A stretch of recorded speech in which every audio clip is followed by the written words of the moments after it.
So నేను చాలాసార్లు విన్నా రీతుకి నోటిదోలు ఎక్కువ, నిజమేనా? అయ్యో నోటి నుండా దిగులే నాకు.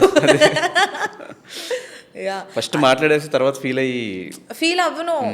అది ఎవరైనా వచ్చి వాళ్ళు ఫీల్ అయ్యారు లేకపోతే ఇది అయ్యారు అని అంటే అప్పుడు అయ్యో అవునా వాళ్ళు ఫీల్ అయ్యారా నేను అన్నది అలాగా. నాకు బేసిక్గా ఉన్న ప్రాబ్లం ఏంటంటే ధనుష్, నేనేమనుకుంటున్నానో అది చెప్తాను, కానీ నేను అనుకునేది నీకు చెప్తాను చూడు, అది నీకు నేను చెప్పినట్టు అర్థం కాదు, వేరేలా ఎలానో అర్థమవుతుంది, దానికి నువ్వు ఫీల్ అవుతుంది. నా మనసులో నేను చాలా మంచిగానే ఫీల్ అయ్యి చెప్తాను, ఆపోజిట్ మనిషికి సరిగ్గా అర్థం కాదు నేను చెప్పేది. అట్లా ఫీల్ అయిన సందర్భాలు మల్టిపుల్ ఉన్నాయి నీ సర్కిల్లో. ఎవరు ఫీల్ అయ్యారు అంత జనరల్గా? ఏమో మరి. అయితే అవ్వండి, సారీ నేను ఏదైనా తప్పుగా అనుంటే. నా ఇంటెన్షనల్గా మిమ్మల్ని హర్ట్ చేయాలని కాదు, నాకు మాట్లాడడం చక్కగా రాదు అంతే. సో ఈ ఫ్రెండ్ సర్కిల్ కూడా చేంజ్ అవుతూ వస్తుంది ఎందుకు నీకు? ఇప్పుడు మొన్నటి వరకు విష్ణుప్రియ బిగ్ బాస్కి వెళ్ళక ముందు వరకు విష్ణుప్రియ నువ్వు తెగ తిరిగారు, చట్టాపట్టాలు వేసుకుంటే ఎక్కడ చూసినా మీ ఇద్దరు వీడియోసే, మీ ఇద్దరు రీల్సే, దర్శనానికి వెళ్ళినా ఇటు పబ్బులకి వెళ్ళినా మీ ఇద్దరే. వన్స్ తను బయటకు వచ్చిన తర్వాత అసలు ఎక్కడ కనిపించడం మానేశారు, ఫోటోలు లేవు, వీడియోస్ లేవు. ఏమైనా తను చేంజ్ అయిందా లేకపోతే నువ్వు చేంజ్ అయ్యావా? ఎవరూ చేంజ్ అవ్వలేదు. It is all about taking space అంతే. స్పేస్ తీసుకొని ఎక్కడో ఒక ఇంటర్వ్యూలో కూడా అడిగినప్పుడు విష్ణుప్రియ విన్నరా అంటే కాదు, ఎవరి పేరే చెప్పు, ఇంకొకరి పేరు. ఏం జరిగింది మీ అంటే సీజన్ చూసాం కాబట్టి తను యాక్చువల్లీ విన్ అయ్యేది. మధ్యలో తను అంటే గేమ్ కొంచెం పక్కకి వెళ్ళిపోవడం వల్ల దేనివల్ల నేను ఇన్స్టాగ్రామ్లో మీమ్స్ వాటిలో చూసి నేను అప్పుడప్పుడు ఎపిసోడ్స్ చూసినప్పుడు నాకు ఎందుకో విష్ణు విన్ అవ్వదేమో అని అనిపించి చెప్పాను, అంతకుమించి ఏం లేదు. అండ్ నా లైఫ్లో ధనుష్ ఎవరు చక్కగా ఉండరు రాదు, ఐ డోంట్ నో ఎందుకు ఉండరు అని. నా తప్పయి ఉండొచ్చు, అది తప్పయి ఉండొచ్చు, నాకు తెలియదు. అండ్ ఇంకోటి ఏంటంటే నాకున్న ప్రాబ్లం, ఎవరైనా ఏదైనా చెప్తే నేను విన్ను. నాకు నువ్వు వచ్చి నీతి మాటలు చెప్పకు, నా లైఫ్ నేను చూసుకుంటా. కింద పడతానో, పైన పడతానో, ఫెయిల్ అవుతానో, ఏడుస్తానో, డిప్రెషన్లోకి వెళ్ళిపోతాను, ఏదైనా చేస్తా. నాకు నచ్చింది నేను చేసుకుంటా. నాకు వచ్చి ఉచిత సలహాలు ఇవ్వకండి. ఆ ఉచిత సలహాలు ఎప్పుడు ఇవ్వాలి? నీ లైఫ్లో అవన్నీ చేస్తున్నప్పుడు ఇవ్వాలి. నువ్వేమో అడిగినప్పుడు ఇవ్వాలి, నేను అడిగినప్పుడు ఇవ్వాలి, లేకపోతే నువ్వు ఏదైనా చేస్తున్నప్పుడు. నువ్వు చేసేవే అని నన్నెందుకు రా తొబ్బుతారు. మీ లైఫ్ మీరు బతకండి, నా లైఫ్ నేను బతుకుతా ప్లీజ్, అంతే. అలా నీకు వచ్చిన ఒక మంచి ఉచిత సలహా ఏంటి? ఉచిత సలహానా? ఏముంటుంది ఉచిత సలహా? ఏదో చెప్తాను, నేను సరిగ్గా విన్ను కూడా విన్ను అన్నట్టు. ఏం చెప్పారు ఉచిత సలహా అంతగా? ఏదో చెప్పారబ్బా, అసలు గుర్తు కూడా ఉండదు వాళ్ళు చెప్పేది. ఇప్పుడు నీకున్న క్లోజ్ సర్కిల్ ఎవరు? See, no one is close to me right now. ఇప్పుడైతే I'm done with the friendships. నాకు వద్దురా బాబు, నాకు రిలేషన్షిప్తో పాటు ఫ్రెండ్షిప్లు కూడా వద్దు. చాలా మోసాలు, ఒక్కటి మోసం అని అంటే తట్టుకోగలదు గుండె, ఇన్ని మోసాలు చూసిన తర్వాత తట్టుకోలేదు గుండె. అంటే ఏం ఎక్స్పెక్ట్ చేస్తున్నావు ఫ్రెండ్షిప్ నుంచి? ఫ్రెండ్షిప్ నుంచి నేను ఒకటి ఎక్స్పెక్ట్ చేస్తా, నువ్వు నీలాగుండు, నన్ను నాలాగుంచు, అంతే. వచ్చి నా లైఫ్లోకి నువ్వు రాకు, నీ లైఫ్లోకి నేను రాను ఎలాగో. నాకు అసలు ఆ హాబీయే లేదు. పక్కన వాళ్ళ లైఫ్లోకి వెళ్ళి ఏం జరుగుతుంది, ఏమవుతుంది, నువ్వు ఎవరిని డేట్ చేస్తున్నావు, నువ్వు ఎవరితో ఉంటున్నావు, నువ్వు ఎందుకు ఫీల్ అవుతున్నావు, నీకు ఏదైనా బాధ ఉంటే నువ్వు వచ్చి ఫ్రెండ్ అని ఫీల్ అవుతున్నావు, నువ్వు వచ్చి చెప్పుకుంటావు కదా. లేకపోతే నాకు ఏదైనా బాధ ఉంటే నీకు వచ్చి చెప్పుకుంటా. నా లైఫ్ నా అలా బతకనివ్వకుండా నన్ను సావగొట్టి ఫ్రెండ్షిప్ అనే ఒక ట్యాగ్ పెట్టి పక్కకెళ్ళి నా గురించి ఏదేదో చెప్పి, అదేం ఫ్రెండ్షిప్? వద్దు నాకు ఆ ఫ్రెండ్షిప్ అసలు. సో ఎవరిది సుఖా ఫామ్ హౌస్?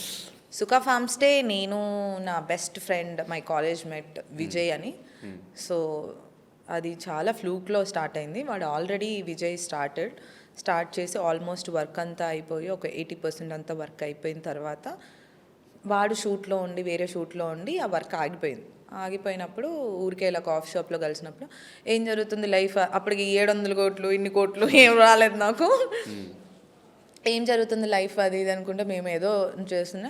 అరే నేను ఇలా ఫామ్ స్టే స్టార్ట్ చేస్తున్నాం అన్న దాంట్లోనే అది ఇది అంటే, ఓ అవునా నైస్, నేను కూడా ఏదైనా చేద్దాం అనుకుంటున్నాను అని అంటే, ఎంత నీ బడ్జెట్ అని అడిగాడు. అంటే చెప్పా, అంటే నాకు తెలిసి నువ్వు ఏం చేయలేవురా నీ బడ్జెట్కి అని అన్నాడు. అంటే నేను కూడా అంత పెద్దే కాదురా నేను చేద్దాం అనుకుంది అన్నప్పుడు, దెన్ ఊరికే ఒకసారి వర్క్ జరుగుతుంది వెళ్ళేసి వద్దామని వెళ్ళిన తర్వాత నువ్వు ఏంటి అసలు ఏం చేద్దాం అనుకున్నావు, పేరేం పెడదాం అనుకుంటున్నావు, అది ఇది అని తర్వాత మార్కెటింగ్ చేస్తావు నువ్వు అని అంటే, చేస్తా, ఎంత పర్సంటేజ్ ఇస్తావు అనుకుంటే స్టార్ట్ చేసా. దాని తర్వాత I invested very less and I'm taking marketing, అంతే. ద హోల్ థింగ్ ఈజ్ వాడితే, నేను జస్ట్ మార్కెటింగ్ అండ్ కొంచెం పర్సంటేజ్ ఉంది అంతే. సో ఎంత బ్యాంక్ బ్యాలెన్స్ మెయింటైన్ చేస్తాం మంత్లీ? నేనా? బ్యాంక్ బ్యాలెన్సా? అన్నీ పోగా మొన్న అయితే 300 ఉన్నాయి, మరి దారుణం. మొన్న ఈ మధ్య పడ్డాయి డబ్బులు కొంచెం, పడిన తర్వాత అయిపోయింది. మరీ మరీ మరీ గలీజ్గా ఉంటుంది నా బ్యాంక్ బ్యాలెన్స్ అప్పుడప్పుడు. ఇప్పుడు ఎంత ఉన్నాయి ఎగ్జాక్ట్గా?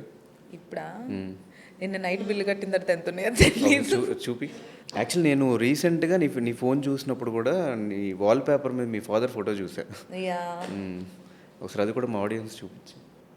ఓకే ఓకే, ఇప్పుడు మనం ఇంట్రెస్టింగ్ టాపిక్ బ్యాంక్ బ్యాలెన్స్ తెలుసుకోవాలంది. ఏముండదు. నాకు కూడా ఏదైనా అట్లాంటి స్కామ్ నుండి చెప్పొచ్చు కదా, ఒక 700 కోట్లు కాకపోయినా అట్లీస్ట్ 1 కోటి మీ దగ్గర కూడా చాలా రూపాయలు కోట్లు ఉన్నాయని విన్నాను నేను. భలే ఉన్నాయి. ఇది 1 కోటి ఉంది, కార్లో 1 కోటి ఉంది అంతే. 4,518 రూపీస్. నైస్. ఓకే, నాకు తెలిసి ఇది చూపించినా కూడా ఇంకా 4-5 అకౌంట్లు ఉన్నాయంటారేమో. ఇంకా నా వల్ల కాదు, ఇంకా నా వల్లే కాదు. Ritu Chaudhary account balance 4,150. సరే, ఇప్పుడు అంటే 700 crores వచ్చింది అది ఇది అని అంటున్నారు కదా. నేను ఆహా వెబ్ సిరీస్ చేసేటప్పుడు ఒక ఇంటర్వ్యూర్ ఎవరో అడిగారు బ్యాలెన్స్ చూపిమని, అప్పుడు కూడా చూపించా. అప్పుడైతే మరీ దారుణం 500-600 ఉన్నాయి. ఇంకా పేమెంట్స్ పర్లేదు. అప్పుడు స్విగ్గీ ఆర్డర్లు ఇవన్నీ చేయను, అప్పుడు కథలన్నీ పన్ను. నీట్గా ఇంట్లో కూర్చొని అన్నం తింటా ఉంటా. ఇట్లా పడంగానే అలా బయటకు వెళ్ళిపోతా వెంటనే. సోషల్ మీడియా మీద ఒపీనియన్ ఏంటి నీకు?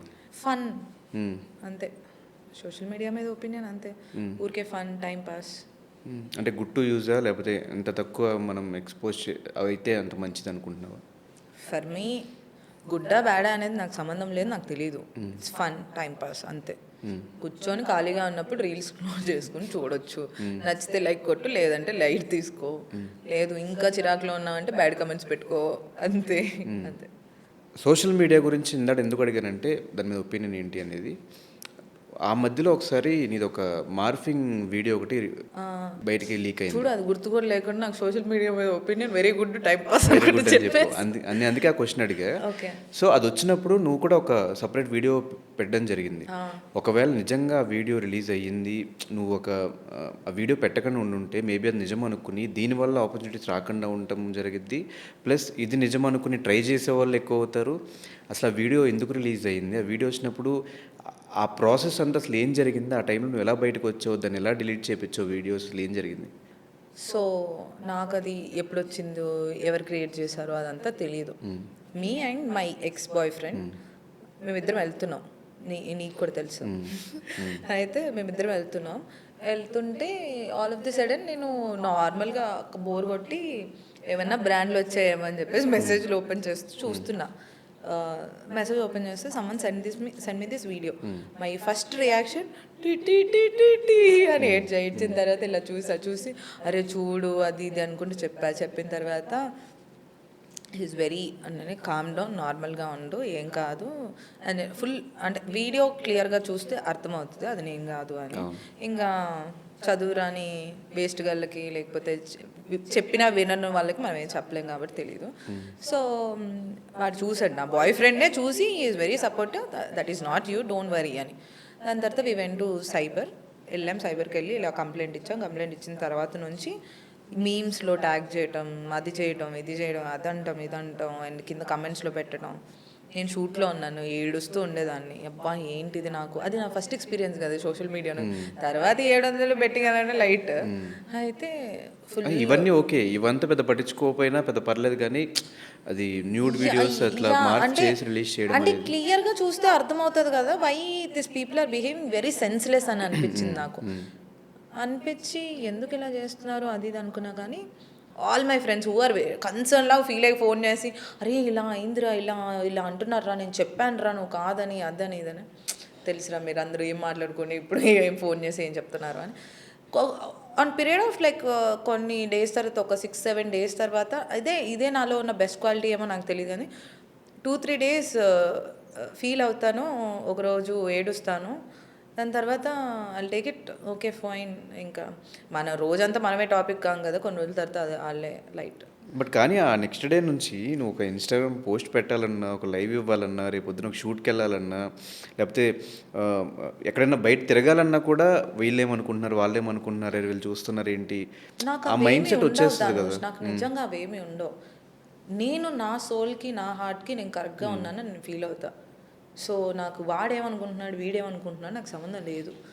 నాకు అసలు ఫరక్ కూడా పడదు, ఎవరేమనుకున్నా ఫరక్ కూడా పడదు. నాదేంటి, ఒకవేళ అది నేను అయ్యి ఉంటే డెఫినెట్లీ అది లోపల బ్రెయిన్లో ఉండేది, అరే వాళ్ళు ఏమనుకోండి వీళ్ళు అది నేను కాదు, క్లియర్గా చూస్తే అడిగే తెలిసి సోదిగాడు ఏంటిది అనుకోని ఐఎమ్ లైక్ పిచ్ లైట్ నాకు.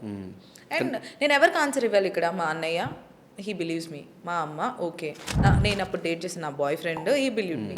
ఇంకా నేను ఎవరికి ఆన్సర్ ఇవ్వాలి? వీళ్ళు ఉండేదే వీళ్ళు నాతో, వీళ్ళకి తెలిసినప్పుడు నేను ఇంకెవరికి వెళ్ళి చెప్పినా కూడా people are not ready to listen. నువ్వు ఎన్ని చెప్పు వాళ్ళు అనుకునేదే కరెక్ట్, వాళ్ళు చెప్పేదే కరెక్ట్ అని వాళ్ళు ఒక దాంట్లో ఉంటారు. సో ఎక్స్ప్లెనేషన్ ఇచ్చినంత వరస్ట్ పని ఇంకోటి ఉండదు.